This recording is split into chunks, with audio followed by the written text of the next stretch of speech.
What's up, everyone? I'm here with two very awesome guests. We got Steven and Ebed Jarrell from Iron Faith Wrestling Club in Rhode Island. How you guys doing? Very good. Thanks for having us. Yeah, doing good. We're just here. We're going to talk a little bit about your guys' wrestling, your careers, and, of course, talk about Iron Faith, one of the newest clubs around in New England. Oh, for sure. Let's start with you guys. You guys come from a big family. Yep. Oh, yeah. So we're from a family of 8 kids. So 6 boys, 2 girls. We grew up, born and raised in Rhode Island. I started wrestling 6th grade because my older brother was like, oh, you should try wrestling. I was kind of a smaller kid. I played football, I swam, I did a bunch of other sports. And pretty much the second I started to wrestle was like, oh, this is a sport for me. Like, there was something about Jarrell to take it full on.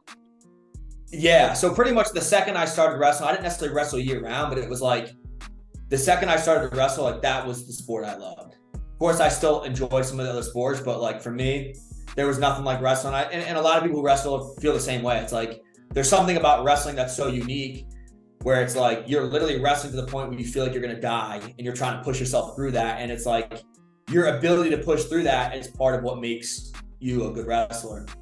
So I had a little bit of success when I was younger, won states a couple times, and then took 3rd at New England, and then I went off to wrestle in college. First year I was JV. Second year, I might have placed in like the region, and then I took a redshirt year to coach my brother in high school. Came back, I ended up qualifying for nationals the next year, and then the year after that, I took 2nd in the country. That's kind of a rundown of pretty much my wrestling career. And that was at JWU, right? Yep, Johnson Wales. Nice. And then you turned to coaching a little bit? Yeah, so then I coached with John Clark. Yep, Sacred Heart. I coached with Johnson Wales. And then I opened up Iron Faith shortly after that. So I did about 2 years of college coaching. And then I kind of decided to take the path of the club coaching. So I started my club out of Johnson and Gotcha. And I remember the first 2 months, I'm like, dude, I can't get anyone to show up for practice. And I'm like, born and raised in Rhode Island, like people who know who I am. Like I just took 2nd in the country. So I'm thinking like, yo, I'm gonna open up a club and like people are gonna flock in. Yeah. But it was not the reality. I opened up a club. I'm begging people to come. I'm like, anybody, just like, let me train your kid. Like, I promise I'm good. And eventually I got like 2 or 3 kids. And then what I started to do is I started to reach out to the middle school coaches. So instead of contacting parents, like one person at a time, I started messaging the coaches and I was like, hey, bring your entire team by and I'll run them through a practice. And so like I had a couple couple middle school coaches bring their entire team, ran them through a practice. And then once their season ended, some of them started to come. And it didn't last very long because we essentially, we got like 3 months into it. And kind of as the ball started rolling, I had like 20 people in there. COVID hits, we get shut down overnight just like everybody else. Yeah, that's rough. Yeah. So, and Ebed, so when you started wrestling, was it just to follow, the family footsteps or, Yeah, so essentially, I started in 5th grade, right? My first sport was swimming. I started because Steven was doing it. He was, you won a state title 7th grade, right? Yep. So he won a middle school state title. And then when I was doing wrestling, it was just a lot more exciting than any other sport. And the thing that got me was the technique side of things. So swimming, that was my main sport at the time. It was very limited. There's a lot of details, but it's like 4 strokes. And normally you just pick one of them that you're good at. With wrestling, essentially there's an unlimited amount of techniques. You learn something new every day. Like something totally new. And I like that I was able to like almost just like a video game, almost build my own character. You know what I mean? Yeah. Yeah. So I was right off the rip. I was good. I was athletic. I even took I think 6th grade, I took second at New England's, but I still didn't know what I was doing, obviously. You know, just like an athletic kid. Just Great New England. Yeah.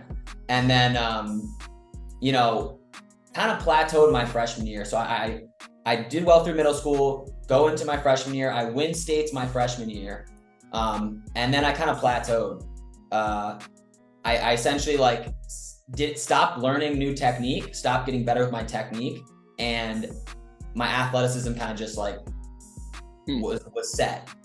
So my sophomore year, you know, I actually didn't even wrestle at states because I got injured, but I wasn't really much better. Same thing with my junior year. And then the summer of my junior year, I'm doing a practice at my club, and John Clark is actually. Sorry, was that the Steven? What year of his in high school did you come back? So that would have been that junior year, or was that the? Yeah, so his senior year of high school, I helped coach his high school team. Was that so we trained together? So we were wrestling at Mayo Quanchi. So we trained together, and we trained there for years. And then I was still wrestling at Johnson Wells, but I took a redshirt year to coach him, pretty much like through the school season. I wasn't like his only coach by any means. It was like, hey, I'm gonna take a redshirt year. I'm like, this is the time to do it. I get to help him his senior year. I still needed another year to develop my wrestling, and it kind of worked out for both of us. That's yeah. Good. So essentially, like my junior year, I met John Clark, started doing private lessons with him, and then my brother Steven helped me out my senior year. Won states again, so I won states my freshman year and my senior year. That's funny. Yeah, I ended up taking fourth at New England's, pretty stacked bracket. I don't know if you remember, like. Was that Ebert? Dan Ebert that year? No, that was. Dude, I was literally looking at the bracket yesterday, man. Fritz Hohen. Right? Fritz Hohen's won it. Danbury, kid took second. Oh, come on, Danbury, Sloan State. I should know that. At Sacred Heart, wrestled at Sacred Heart. He was at Purdue first. Falbo.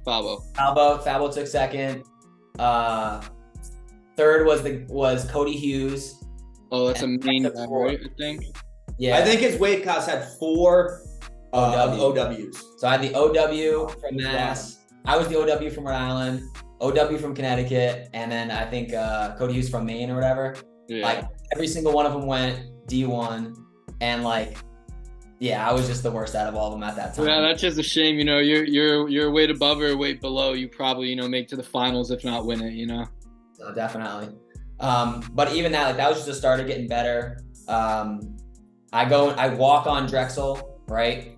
You walked on, nice. Yeah, I walked on, and then took a red shirt, earned my varsity spot my redshirt freshman year, and then went on to be a 2-time national qualifier, and I earned a full ride by my senior year. So yeah, it really shows, like just the diamonds in the rough up here in New England that college coaches need to be looking at. Going from a walk-on to a 2-time qualifier, and earning that scholarship, like that's incredible. Yeah. And even with that, like it, especially like when we were in high school, not many people went to go wrestle college, and the ones who did, it was like you're kind of either going to some random school, but it was like no one was reaching out to us. Like I took second at states sophomore year, I won it junior year, won it senior year, and I didn't have a single coach like send me a message. Maybe I got like a spam email or something that I never looked at, but like I didn't have coaches reaching out to me. And so some of the stuff I learned later on when I was coaching at Sacred Heart was it's like, especially coming from Rhode Island or the New England area, you need to be the one that does the outreach. Like there are, like people don't understand there are so many good wrestlers out there.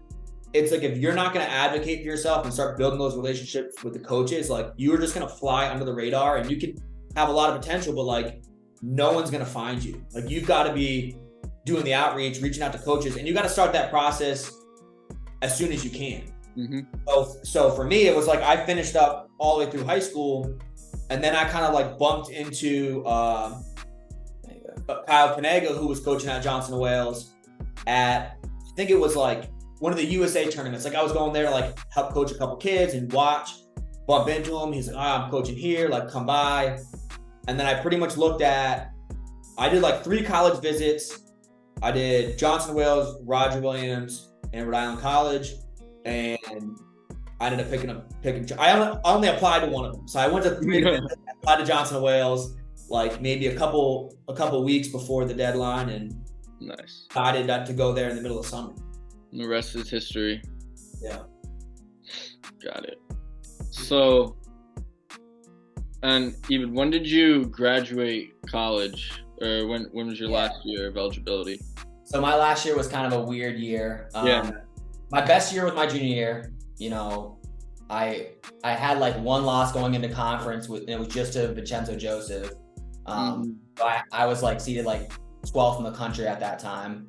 And then my senior year was a decent year, but I ended up losing at conferences. So like essentially not qualifying for nationals.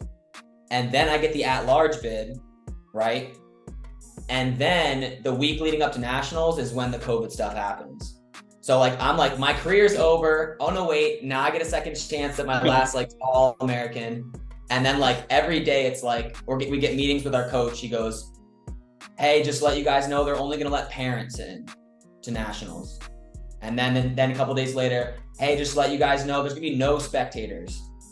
You know what I mean? And then a couple days later, we all have like the whole team has a meeting for like at a breakfast place or whatever. And he's like, hey, sorry to let you guys know, they canceled nationals and everyone's got to go home. And that's when I went home and pretty much like finished out my like academics and all that stuff, and then started working at like a submarine company, Electric Boat. I don't know if you know that, but there's like a submarine company in Connecticut. So I ended up working there for the past couple years, and then now I'm full time with Iron Faith. And while that was happening, so when he's getting the news like, hey, you know, it's just family, and then hey, it's just parents like going out to nationals, we're all sitting at home being like, oh, we're gonna go watch him, you know, for his last term of his career. And then it's like, oh wait, not all of us can go. Like, who's gonna go? It's like, okay, 3 of us can go. And it's like, okay, none of us can go. And then it was like, all right, cancel. And all right, he's flying home like whatever in a week or two. On next thing you know, we're in lockdown, and like all this is happening. Like I have my club that I had just started, so it's like I just randomly get a text message and an email from the school saying like no after school activities. So I call up Lonnie. I was like, hey, is this like legit? Like, can I still get in there? Like, he's like, no, there's no chance. Like it's shut down. And just like everyone, we figured like, a week or two we'll be back up and running. And, you know, that was not the case by any means. I mean, it was a long time. And so in the meantime, so before he started working at Electric Boat, you know, he gets back from college. He had, you know, a couple month period before that, his job started. Our family started making hand sanitizer for the state of Rhode Island. So we essentially overnight were doing kind of built up with my dad and his business, built up essentially a hand sanitizer company to provide it to the hospitals and the state, because no one could make enough. Like you couldn't get any from Purell, you couldn't get any from the bigger companies. So that the state reached out to my dad and was like, hey, can you put this together? He's like, yeah, we'll figure it out. So for, I don't know, probably like six months or so, we were just doing like, you know, 70 hours a week and making hand sanitizer, screwing on caps, fingers, you know, going dust. And meanwhile, like not aside from work, like not leaving the house, just like everyone, like you're not leaving the house, the whole 9 yards. And as that started to slow down, and I was staying in contact with my wrestlers, they were like, I know, when are we going to open up? Like, when are you going to find a place? And I started doing a couple like private groups and like some semi-private groups. And then I just kind of like sent out a message. It was like, I'm going to find a place next month. And I had no clue like where I was going to open, what to look for in a space. And so I just started driving all around Rhode Island, looking up every single possible building that's for rent. Nice. And I looked at everything, and like I narrowed it down to like 2 spots. And I was like, oh, one of these 2 spots will work. I bring my wife Caitlin to go to it, and she's like, "There's no chance I'm letting you start a club in this place." Like just in like the worst area you can imagine. Just a warehouse. I don't care where it is. Like I gotta get the wrestling started, and she's like, "No, like we're not putting a club there." And so I'm like, all right. Like we'll find another spot. And so I'm like sitting down. It's like midnight. I'm going through my computer, just kind of like filtering through, like maybe I missed something. And there was this space that was 11,500 square feet, second floor. It used to be a church. So they ran like a small church out of it. They got shut down during COVID. And I'm like, man, that like, I was looking for like 2,500 square feet. So this is like, you know, almost like it's like 4 or 5 times the size of what I was looking for. And so I messaged the guy. I'm like, hey, maybe like, would you consider like letting us take some of the space, or do you have something else to rent? He's like, no, I don't, but just come and look at it anyway. So I come by the space, and this was right when, so Ebed had started working at Electric Boat, and this was kind of when we kind of decided to have him kind of come on board. He's like, I'm going to be kind of close. I still want to be involved in wrestling. And I was like, hey, we'll partner as I reopen. And so we go and look at the space, like we go in, and the landlord's like, oh yeah, like we'll work something out, this, that, and the other. And I'm sitting there like just running the numbers in my head. Like there's no way like I can make this rent work. But at the same time, I was like, all right, well, what's the worst that's gonna happen? Like I go bankrupt, like what? Like, it's not that at the end of the world. I'm chasing my dream here. Like, yeah. Like if it doesn't work out, it doesn't work out. And so I was like, yep, we'll do it. And this is still like while COVID is pretty intense. Yeah, so what, like late 2020 or? This was September. Yeah, so this was during like, I don't think there was even school for some people. And so we get the space, I borrow some mats, we roll mats out. I literally start running practice like the next day. And we kind of slowly built up. In the beginning, it was mostly college kids. So a lot of the college kids were still trying to wrestle, but they couldn't wrestle at their schools. So we hosted like different practices for the college guys. And then we slowly built the high school group, and then slowly the middle school and the youth. And it was like, in the beginning, we literally had, doors locked. You had to hit some special little button to get permission to come in. We were getting messages from the CDC, like you need to shut down, this, that, and the other. We ran around you states. Yeah, we ran like it just was like completely crazy, but like. And was this in Warwick? This was in Warwick, yeah. So it was in the location we're now. But to me, I was like, while this is all going on, I'm like, you got kids stuck at home. You got kids who spent almost their entire life wrestling, and then it's all coming to an end because we're just not opening back up. And so it was like, as much as yes, there was a risk. There's certain like risk of like getting sick, like there always is. But it was like you got these kids like who went from working out every single day to sitting at home playing video games for 8-9 hours a day, eating crap, and it's like that's gonna ruin their mental health. And it was like for me, like wrestling was a big staple of like keeping me going in the right direction. And it's the same for a lot of people who wrestle. Like wrestling kind of helps you stay on the right path. And so it's like all of a sudden all these kids stop wrestling. And I'm getting parents that message me like, my kid's not doing great. Like he's depressed. He's, gained 40 pounds, like all this stuff. And so for me, it was like my passion with wrestling, what I knew it did for me and the people I've wrestled with, I was like, hey, I have to reopen.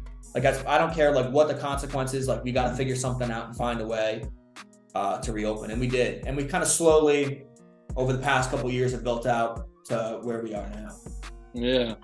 And so you guys opened 2019, approaching, well, has it been 4 years then? Has it been We opened up 2019, a couple months before January. Gotcha. We opened up like right before, 3 months before Division I Nationals. So it was like I opened up right in the beginning of the USA Wrestling season. And I was like, perfect. I was like, in my head, I was like, oh, perfect timing. because I'll get all these kids to come train with me and we'll go wrestle at USA States and I'll have this big team. I was like, I barely could get a couple kids to come. Like, it's not what you thought. Like anyone who tries to start anything, like, and in your mind, you're like, oh, it's going to be easy. Like, I'm just going to get a place and I'm going to text a few people. And next thing you know, we're going to have 100 people at practice and we're going to be the best in the world. Yeah, it doesn't quite work like that. Sadly, it doesn't. Yeah, exactly. So approaching, basically 4.5 years of the club being open, what are some of the biggest milestones that you guys have reached? So for me, the biggest and the most exciting things that I've had happen with the club has been really the coaches and the people I've brought on board. So the first one that was like the biggest milestone was when Ebed quit. Ebed got his master's in engineering, and he's got this job at Electric Boat. People don't even know this. Like our athletes don't even know this, but it's like he literally quit his engineering job that he probably paid $200,000 to get to coach. And so for me, like that was a big milestone. Was like, hey, he spent 5 years at Drexel and a whole lot of money to be an engineer. Quits that to come and coach. And the same thing for my wife, her starting the judo program. And then our younger brother, Michael, and this happened maybe a couple months ago, he quit his job in sales, selling cars. He's making good money to help us build our program here and find ways to get kids committed. And so it's like, for me, those are the biggest things. And it's like, as I bring the right people in, the right coaches, the right managers, whatever it is, that's what's going to help us grow wrestling. So for me, that's been the biggest milestones. And there's been like financial milestones. There's been certain milestones for like hitting, 100 members. Like I remember when I have a notebook with like, when I first opened up, like what my goal was. Like my goal in as a wrestling coach, like with my club, I was like, I want 75 members and I want to bring in $10,000 a month. Like that was like, if I do that, like I'll make it. Like I get to coach. I can like coach till the day I die and like have a good life and do what I love. And it's like we've smashed through that. And it's like, now it's like, okay, as I'm starting to approach the goals that I've set, it's like we're setting new goals. So it's like the same in wrestling. Like your first goal is like, hey, I got to get a win. Like I got to win a wrestling match. And then it might be like, I want to win a tournament or something. Yeah, I want to win a tournament. I want to place at states. Then I want to win states, win New England's, win that. So you kind of like start to bump your goals up as you start getting closer to them. And it's the same for us. And like the original goal was literally like 100 members and $10,000 a month. And I was like, I can get a great facility. I can do this, that, and the other. But the reality is like, that was just thinking like way too small. Like it just wasn't like, as much as it seemed like, oh, that's gonna be a big impact. It's like, there's a lot more people than 100 wrestlers. And so it's like, as we push through that, it's like, hey, how many people can we really reach? And so for us, it's like our big goal is 100 gyms. And it's like, hey, if we can get to 100 gyms, like we're really gonna have a big impact on youth wrestling, high school wrestling, but also like not just the wrestling aspect, but like their lives. Like wrestling's done a lot for me. It's done a lot for the people that I know who wrestle. And so wrestling for us is like a tool to teach, the life skills, or a tool to teach how to be like a good person. So I love the sport of wrestling, but for us, like it's a tool to teach some of the more important things in life. Like a lot of coaches are, similar in that way. Yeah. And the one thing I like about that is essentially like, we're telling our kids to push for big goals, right? But a lot of coaches, when they finish wrestling, they might not continue to push that in their life. You know what I mean? They might be just chilling and just be like, I worked hard in wrestling, now I'm done. Now I don't have to work hard anymore. We want to set that example for them. So when we're telling kids that aren't varsity on their high school team that, hey, you can go win a New England title, how are they supposed to like trust us or believe us if we're not pushing for something big? So that's why our goal is like 100 gyms, right? We want to impact 1 million athletes. All right. And that's in the next 10 years. So when we tell our kids that, they can be like, well, that's a crazy goal. You know, New England seems kind of crazy to me, but as they see us reaching that goal, it will help them kind of connect the dots. We don't want a bunch of coaches that are just like, you know, not bought in themselves, you know, not with whatever goals they have. We need to be setting an example for our athletes. Yeah. And that's what, best thing you can do. That's what our coaches have done for us too. Like, you know, I wrestled at Mayo Quanchi for a long time as a club. The coaches there push you. When I met Clark, he pushed me. Same with my coaches at Johnson & Wales. It's like the best coaches I've had have pushed me as hard as possible and have challenged me to set my goals higher and to chase after them. Like if you set a high goal, like my goal when I first started wrestling was not to win a national title. And even when I first got to college, it wasn't to win a national title. I was like, oh, I want to get on the podium. Like I want to All-American. That's kind of the goal. But it's like, if you fall short of All-American, like you did an All-American.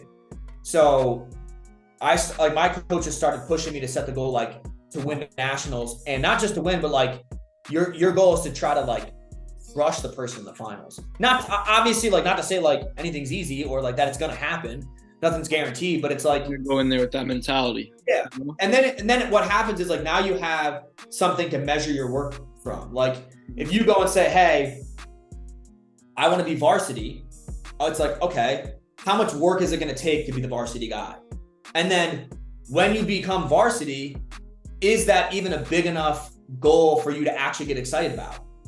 Versus, hey, my goal is to be a state champ. Okay, if your goal is to be a state champ, what is it going to take to be a state champ? And is winning and chasing after a state championship a big enough goal to actually get you excited? So like the higher you can set your goal, kind of the more exciting it can be, but also like the more work you have to do to get there. Like if you're saying I want to be a national champ and you're practicing once a week, probably not going to happen. Like it's very unlikely. But if you're like, I want to be a national champ and you're practicing every day and you're weight training 4 or 5 times a day and you're stretching and you're eating right, not to say it's guaranteed, but it's like, at least you're doing the right things. And so whether it happens or not, you can look back and be like, hey, I put 100% in and I got to chase after my dreams. And whether I got it or not is, you know, to be determined kind of. Yeah, it's you know, it's like never settling, you know, always being hungry, always chasing more, you know, like you just always got to shoot for the stars, you know, and do whatever you can, try to reach it. Yeah, exactly. So what does the weekly Iron Fate schedule look like for the wrestling? Yeah, so essentially, right now we have 2 locations. We have Warwick location and a Bristol location. And the Warwick location for wrestling is Tuesday, Thursday, Saturday. And we do 2 classes. We have a youth class and then like a high school and up class. And then Bristol is Monday, Tuesday, Thursday. So with the 2 locations, people can wrestle at both, obviously. So the plan is to have like a little bit of a mixture on the Mondays at Bristol and then on the Saturdays at Warwick, just so like, you know, the different athletes can come together and get some different training partners. But yeah, we used to have a super little kids class. It didn't make sense at the time. I think it doesn't. Yeah, it's probably difficult to run a little bit too. Yeah, we've kind of found we've tried a bunch of different things. Like we've tried different ways to structure classes. We've tried different age groups, splitting in different ways. And for us, it's like what seems to work the best so far is nobody under 6 years old. And then even the 6-year-olds, it can be a hit or miss. So like, yeah, by the time you turn like 9 or 10, like a lot of the kids, like they've been in school, they've tried other sports, they know how to pay attention enough, but some kids develop quicker than others when they're younger, whether it's because of parents or genetics. I don't really know all that, but once you kind of get to 6 years old, most of the kids have either like been in preschool or been to some organized something, so they can kind of pay attention. But even then, for the younger kids, it's still like, hey, you got to try a class and you need to be able to pay attention and you need to be a little bit disciplined before we even let you kind of join. The high school kids, like, you know, we have no problem with that. Middle school, no real issues. But for young kids, it's like if a kid comes in and he's not ready for it, and we're trying to push it on him, or parents are trying to push it on him, and he's not ready, he's not going to enjoy it. So it doesn't do justice to the kid, and it doesn't do justice to the other kids in the program if you have someone in there who's just not ready. Yeah. And so, you know, parents don't get offended or any of that. So it's like, if your kid's not ready, it's just like, hey, give them a little more time and have them come back in 6 months or come back in a year and try it again. Mm-hmm. The worst thing you could do is turn the kid off from the sport, you know? Exactly. And you know, like, we've tried it. Like, we've had little kids come, and there are some that like can do all right. There are some young kids who like, they do fine. So it's not all like 4 and 5 year olds, but a lot of them, like, they come and they try it and they have fun for a little bit, but it just doesn't quite fit like with what they're looking for. And so it's like, if they don't enjoy it, they're not going to come back later. So it's like, if you know, you only get so many tries with wrestling before you're like, it's either for you or it's not for you. Mm-hmm. Especially on the young kids, you know, like it'll, you know, if they hate wrestling when they're young, you know, when they're 4 years old, they're going to hate it their whole life, you know? For sure. And a lot of coaches run, especially like high school practices or middle school practices, they have that like first week where it's like, they're trying to murder everybody, and like, only the toughest survive, and only those who want to dedicate their entire life survive. And it's like, you know, to a certain extent, I get some of that where you're trying to like build some mental toughness, but there is the side of things like there are some people who wrestle and their goal isn't to win a national title. Like, there's some kids who are doing it for fun. There's some kids who do it because their friends do it. Get in shape, you know? Like, yeah, get in shape. Like, you don't have to wrestle for all the same reasons. It's not like everyone has to have the same goal. So for us, it's like, you know, building a program and where a kid who's trying to win a national title can do that and not be held back, but also a kid who's maybe new to wrestling or isn't passionate yet, maybe he's just kind of building some passion, can grow, you know, in our club as well. And that's kind of a thing that needs to be balanced in a program, and you have to do that by having the right coaches and having enough of the right coaches, and kind of building out the right framework to keep the new kids encouraged and keep pushing the kids who are there to win a national title. Mm-hmm. I get that. So what does a typical Iron Faith practice look like? You know, how long is it? You know, you guys murdering these kids for like 4 hours, you know? Or... They go hard, but not necessarily 4 hours. Yeah. So essentially, the way I do 2 different practices. The youth practice, the way we run it is about 10 minutes of warm up. The warm up's focused on wrestling techniques, though. The most important technique for a youth kid to learn is the shot, right? Like knee over toe, doing it that properly. That's the number one technique, and they got to be able to do it fast, smooth. So we do a lot of reps of that.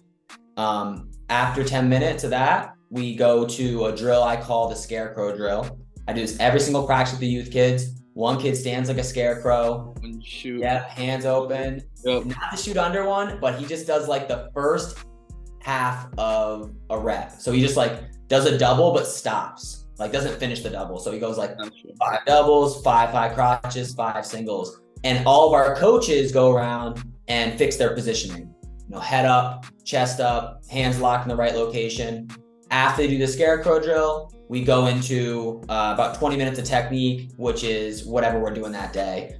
Always keeping it simple for the youth kids. The fundamentals are what's going to win. Sprawls, single, double, high crotch, tripod stand up, all that stuff.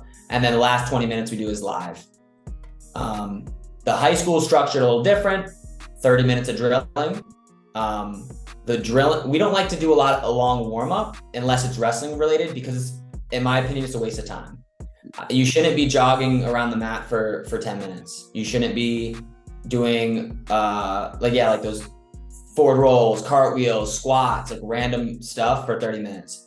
You know, yeah. If you're at a high school, maybe they can, and they're trying to get people in shape. I get it, but these kids and their parents are paying for like how to get better at wrestling, and they can figure the other stuff out later. So The drills we'll do is just drills that you do in college, the highest level drills, reattacks, takedown to turns, takedown to escapes. You want to hit every position. What most people do, and I think it's, it's a little bit of a disservice. Most practices just focus on neutral. How often do people actually work bottom or top? And a lot of times it's boring. If we do a just bottom the whole day, it's a little bit of a boring practice. But the way to implement to make sure they're getting enough top and bottom reps is during that drilling portion, they're not just doing takedowns back and forth. You're giving them different scenarios. Takedown to turn. Defense, work your defense. How often does a coach say, start working your defensive takedowns? They're always it's always pushing the offense. You got it. Your people are in on your legs as much as you are in on theirs. So you got to work defense. You got to work takedown to escapes, right? Go work your top series. So in that 30 minutes, we give them a lot of different drills that we've found from other coaches that have taught us, to hit all these different positions, reattacks, 2 shots in a row, whatever. And then the next 30 minutes is technique. The way we do our technique is we focus on the fundamentals first, always, right? Say we're doing defense, we're going to be doing sprawls, sprawl from each position. And then the last move or 2 moves will show something a little funky, a little fun, because that keeps the kids interested and they might catch on to something. So you don't want it to be so boring all the time. You want to just focus on the fundamentals, show them something a little fun to get them excited about it. And then the last portion is live. The way I structure live, I learned this from our good friend Placido. He's a jiu-jitsu coach, and he works with, I don't know if you heard of John Donaher. John Donaher is the biggest jiu-jitsu coach and whatever. He heard it from him. So situational wrestling is very important, right? So, but the thing is most people do situational wrestling like this. All right, starting on a single leg, ready, go. And then you have about 30 seconds and then the coach will stop and he'll go switch, other person to single leg. Yep. Ready, go. And then the thing is if I don't like single legs, I'll switch to a double, or I'll let go of a single leg and just wrestle 30 minutes separated. Yeah. So, or say you're doing legs. This is a perfect example.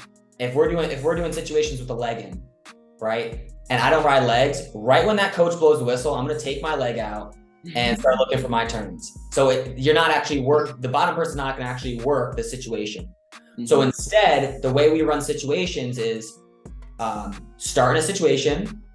If either person scores, you switch on your own. Or if you separate, you switch on your own. And I don't have to stop it every time. So I say, start in a single leg, ready, go. They go, either person scores, they switch. They separate, they switch. Now they're getting 10, 20 reps on a single leg trying to finish, both offense and defensive. So I've never seen that before until our good friend Placido told us about that. And it just makes so much sense to me. So the start of live, you hit the most important situations. And what things I came up with, in on a shot, right? Defense and offense there. Front headlock, top, bottom. I always like leg defenses just because not everybody rides legs, but if you can't get out of legs, it is the worst match. Yeah, if someone's good with it, you're not going to have fun. And painful. And people rip your shoulders off. They don't feel bad. And even to touch on what Ebed was saying with that drill, with if they break action. So if me and Ebed are wrestling and I'm on a single and he just sprawls and gets away, you restart in that position. So it's not just the score. It's and what that does is it forces a lot of action in the wrestling. A big problem, and I say this when I see kids wrestle in practice or in matches. If you go and take your wrestling match, and let's say it's a 7-minute college match, go look in that match and see how much actual wrestling is done. Sometimes you're gonna stand there for a minute and then you take one attack. Mm-hmm. And so you just wasted an entire minute. You could have spent that minute, setting up your attacks instead of just standing there dancing, looking into each other's eyes. Yeah. Exactly. It's you want to find a way to get better.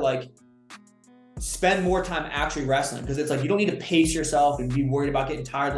You're going to be tired. You should feel like you want to die at the end of every single match, barely able to walk off the mat. And what happens is you learn how to wrestle when you're tired. There's no such thing as wrestling getting through wrestling matches and not being tired. Like, unless you pin the guy in 15 seconds, but it's like, that's not really the guy you're trained to beat anyway. Like, you're training for those matches where it's like, you know, you're trying to OT, you know, you're really close to, and you're trying to beat them. And it's like the only way to, you know, a good way to do that is by being more active. And it starts in practice. Like, you can't just decide all of a sudden, oh, today's the day I'm going to start, you know, being more offensive in my matches. That's like, no, like, you need to practice it. You need to drill it, and then you'll be able to implement it. Like, you can't just switch up your style 20 seconds before a match starts. Okay. Yeah. It just doesn't work like that. And what we'll do to help with that is, you know, is they just have to have a small goal in practice. So you have big goals, right? Winning a state title. We also push our athletes to have small goals that they can actually measure to, you know, if your goal is a state title, we're going to make some small goals that we think if you can hit those, you'll probably win a state title.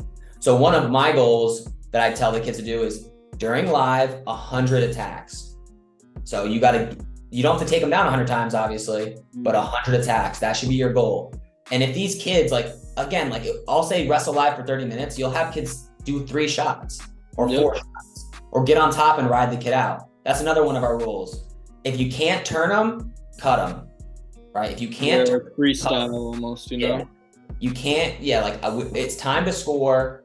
We'll give you guys breaks, but like, you need it, like, and in matches, you don't necessarily have to be like, you can strategize a little bit more. In practice, do things that score points. You know what I mean? Shoot, get on top and try and turn. If you can't turn, take them down again, because every takedown you do to this kid is going to make the turn easier. So, and then the last thing of our high school practice we'll do some flow drilling. That's something that really helped me out. I don't want them, you know, necessarily during the drilling portion, I want them to do their techniques perfect. And I don't want them kind of messing around too much. I want them to have perfect positioning, doing the techniques 100% right. But, you know, to compensate for, you know, you're going to be in a match, you're going to be in weird positions. Mm-hmm. I think it's important to do some flow drilling, scramble drilling, whatever you call it, so that you're more prepared, you know, when you're in a scramble. You've been there a little bit, you've got some confidence there. So that's kind of how we'll end the practice with a cool down with some flow drilling. Gotcha. Yeah. And one of the, like, with that, our kind of, we've developed this kind of scheduled practice based on what we think is going to be the most efficient. It's like, if you have people, just like anything in a job or whatever, it's like, you want to be efficient with your time. And so it's like, if we have people that are paying us money to train their kids to be as best, you know, as good as the kid possibly can, it's like, okay, we only have a limited time. Like, you're here an hour and a half. We need to get the most out of you in that hour and a half. And so that's why we don't do, you know, 30-minute runs. But it's also like, a school might have a 2.5-hour practice. You know, that might be structured a little bit different. And I'm not like, we're not here necessarily saying like our way is the only way to train or anything like that. But it's more like, hey, this works for our guys. This is what worked for us. Like, the way we're having kids drill is like, this is the stuff we did. I would drill takedown to escape no matter what. The coach could have showed hey, we're doing a single leg, you know, finish on your feet. Well, if someone went single and they finished on your feet, if I just got taken down while we're drilling, I'm going to work my stand up. Mm-hmm. And then it becomes like, I'm not worried about being in a match and getting a takedown or getting taken down and like getting a habit of stopping wrestling. It's like, you always work through all the positions, and then you're not wasting any time. Yeah, you know, especially in practice, there should be no breaks. You know what I mean? Like, it should always just be constant.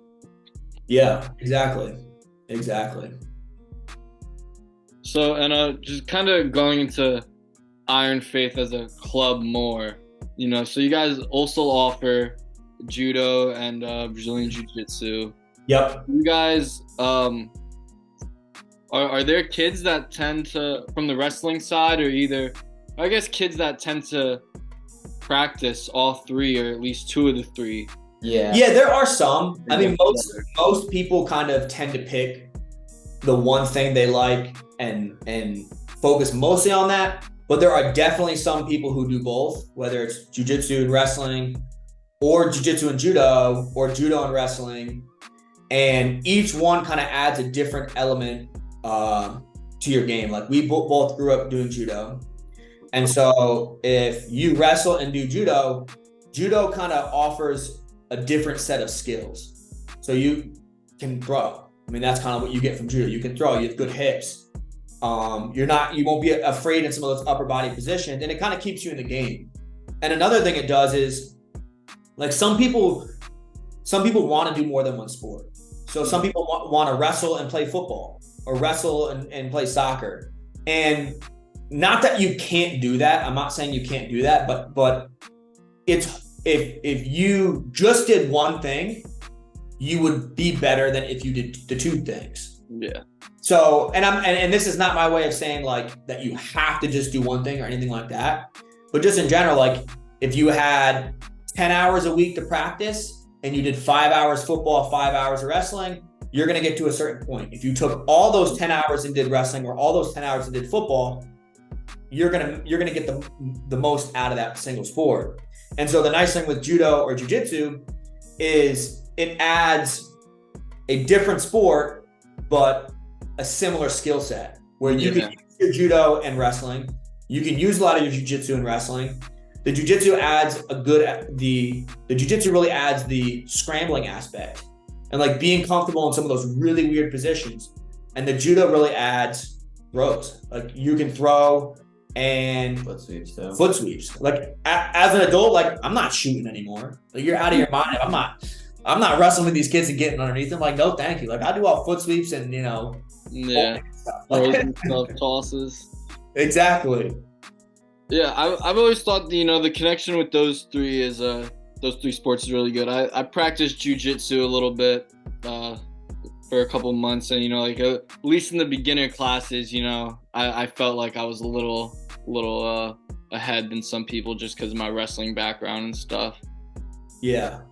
Anyone who has a wrestling background, like jiu-jitsu is definitely like one of the best things you can do to like stay in shape and just like have a reason for training. Like when I finished wrestling in college, for probably like a couple year period, like I didn't feel like doing anything. Like I didn't want to weight train. I mean, I did some, but like I didn't want to weight train. I didn't really want to like train wrestling. And I ended up losing like a lot of people gain weight after they finished wrestling. Like I did the opposite. Like I lost a lot of weight. And then it was like, I had to re-find a reason for working out. And like I do some jiu-jitsu, which is a lot of fun. You get the competitive aspect of it. You get the community aspect because like you're there with other adults. The wrestling, like I wrestle sometimes now too. The tough thing with wrestling as an adult, like it's a little harder on your body. Yeah. And there's not a bunch of adults wrestling. Like, yeah, you might wrestle for a bit, but if you don't have that community aspect, it's kind of tough to stay consistent with it, where jiu-jitsu kind of provides that. It's like, we've got 40, 50 adults. And so it's like, you're not just showing up for jiu-jitsu class just to learn jiu-jitsu, but it's like, hey, you're working out with your friends. Like these are people you build relationships with. It's the same as like being on a high school or a college team. It's not just about the wrestling. Like you're there with the team. Like you're kind of building something. Yeah, definitely. It's that social aspect too. Yeah. And that's the great thing about clubs, I think. Because schools, unless it's like a prep school, it's just all kids from one town. Clubs, like it gets kids from kids to become friends from other towns, sometimes from other states. And that's really one of the best ways you can grow the sport is by, kind of just having people share bonds with across the region, I mean, that's where like almost all the people I talk to from growing up are people I wrestle with at club. Like either I wrestle with you in college or in club, because it's like those are the people you travel with, those are the people you spend the most time with. And so like I at least think like the people who do the club wrestling in the off season tend to really like wrestling more because it introduces a whole nother side of wrestling. Like, yeah, the training's hard, but you get more time to develop your style of wrestling and you get to go and travel. Like some of my favorite memories growing up were like, whether it was traveling for judo, like I went to France, California. We went to Texas. Like we did all these like crazy competitions, halfway across the country or wherever. But it's like you go on that and it's like, hey, you spend a week straight with your buddies training as hard as you can and competing. Like it doesn't really get any better than that. Yeah, it's nothing like it. The sports team vibe. It's great. Definitely. So what's the summer gonna bring for Iron Faith? Any big plans coming up? Yeah, so competition wise, we're gonna be doing the dual meet in that Rhode Island College puts together in Mansfield next month, and then we'll go down to Atlantic City to do the summer nationals duels. Nice. And a couple local tournaments. We run like some tournaments out of our club too. We try and do like one once a month. Good. You ever heard of like a Warzone before? Yeah. Yeah, so we'll run that normally once a month, get our new wrestlers some, mat time and not have to travel super far. And then our biggest thing right now is probably just building that second location. So last Tuesday was the opening day. Really? It just opened up? The Bristol one, right? Bristol one. Yeah, Bristol just opened up. So we just opened up last Tuesday, and our biggest focus is just like filling that thing up, making sure we have the right coaching staff there.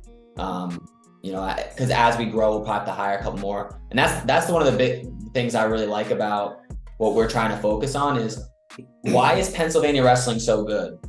Pennsylvania wrestling is so good because they have 30 college wrestling teams, right? Or whatever. And all those people graduate and go help out at like youth, high school. You'll have like an Division I All-American running a random youth program. You know what I mean? But like, how many of those do you have throughout New England? It's not necessarily like we don't have good wrestlers.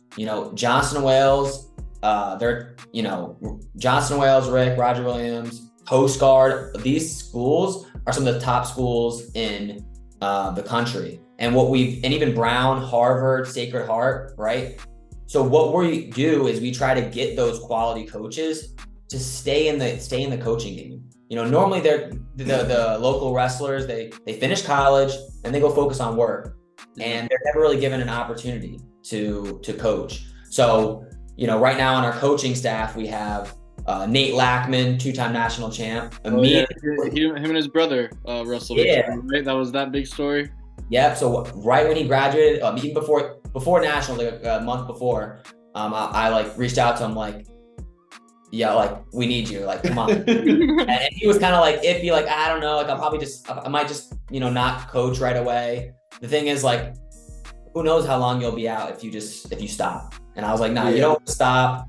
We'll pay you, what I'm saying? Get in here. We'll get you, you're going to enjoy it. And you want to make some national champs too. You know what I mean? Yeah. And then we have Gabe. He wrestled at Johnson & Wales and wrestled in Georgia before then. Same thing with him. He graduates, he's going to focus on, graphic design stuff. And it's and we've known him in the past, and we're well, come on, we're starting a second location. Come on, be the head coach over here. And we got Kieran from Brown. That was big too.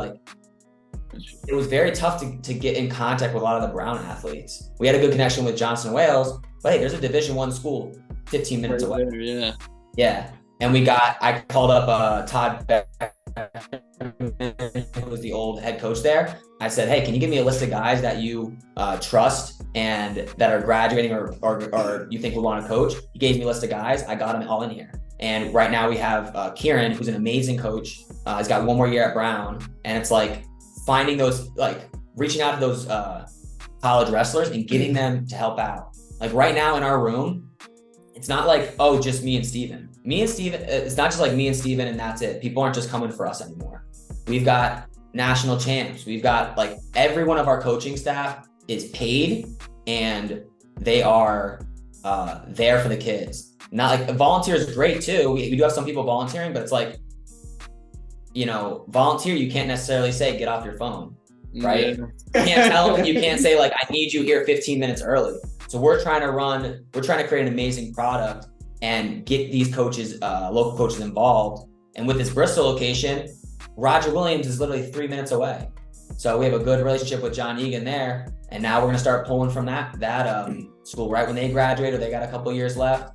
They're going to help out too. So we're trying to get the right coaches to these kids so that they can jump levels. Yeah. And that's even like, you know, part of when I started, like I mentioned earlier, it was about like me coaching and having my team. And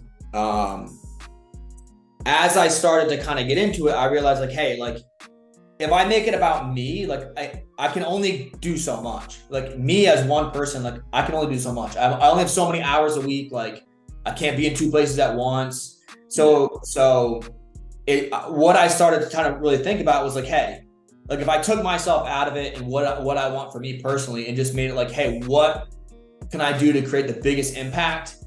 And that to me was like, hey, I'm going to have to step out of, not fully step out of coaching, but like I'm going to have to, instead of it being like, hey, it's all about me and the way I like to do things, the way I like to coach, take a step back, find other people who are excited about coaching, fired up about it, and kind of build a team of coaches. It's like a team of 4 or 5 coaches is, you know, who are all just as good as me or not better, is going to be a whole lot better than just me being like, hey, I want to be the center coach or this, that, and the other.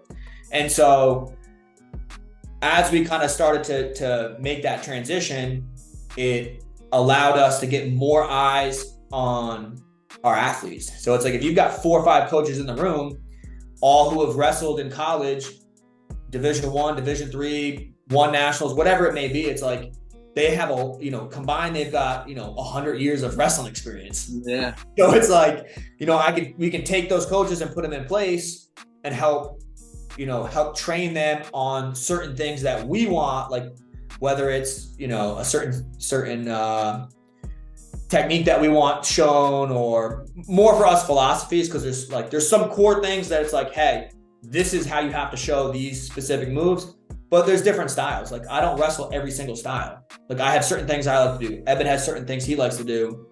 And so as a club, we kind of have a vision, but at the same time, when we bring other coaches in, they have little tricks that they know that are going to help the athletes as well. And so when I started to think more about, hey, what can I do to create the biggest impact? That would involve me almost taking a step back from coaching and spending my time finding the right people to help build a team of coaches rather than just me kind of being the center of coaches. Because as much as like, I think I'm a great coach, I may not be the best coach in the world.